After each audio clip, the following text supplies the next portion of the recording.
All right, we're back again for another Wine Wednesday. So this week I wanted to talk about oak in wine. So this is kind of a concept that is very abstract when you're tasting wines, whether you're tasting the oak or not. There are a lot of similar flavors that you can kind of get from oak, but also get from things like malolactic fermentation or other processes in the winemaking that can be kind of mistaken for oak.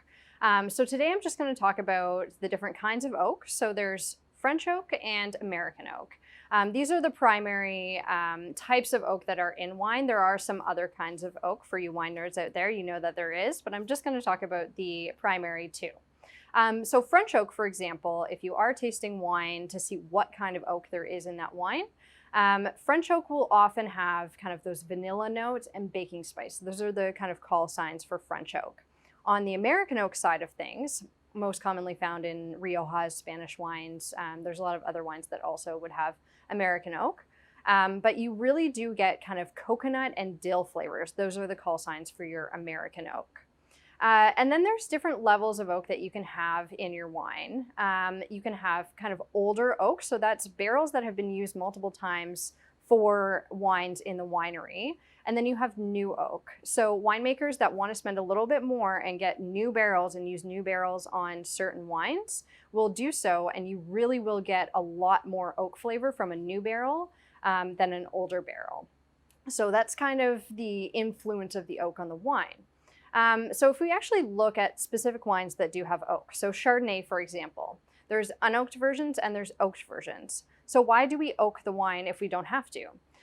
So a lot of winemakers do this because it really smooths out the wine. Sometimes it adds complexity into the wine. So a Chardonnay without oak, for example, will kind of have your, green apple flavors, a lot of fruit flavors. You can get a lot of terroir into the wine as well. So you kind of get limestone or sandy notes from the wine that come from the specific region.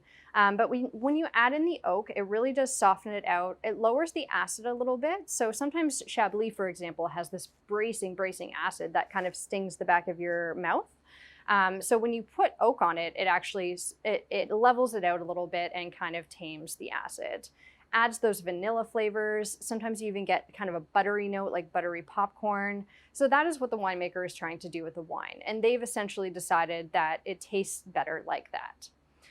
So if we want to talk a little bit about American oak, for example, I mentioned that it's in Spanish wines. Rioja is very common for using American oak. So really, Rioja, for example, is a very full-bodied wine. It really does react well when you kind of put that dill, or when you put it in oak that imparts those dill and coconut notes onto it. It's not as bracing and bold, and it really rounds out the wine and gives it kind of a fuller flavor in your mouth. So you'll see this a lot in California wines, for example.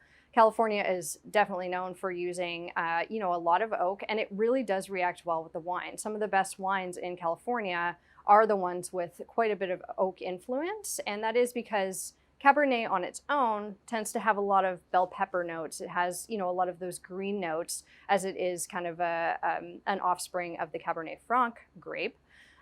So it really does round it out and gives it this, whole kind of sweeter flavor.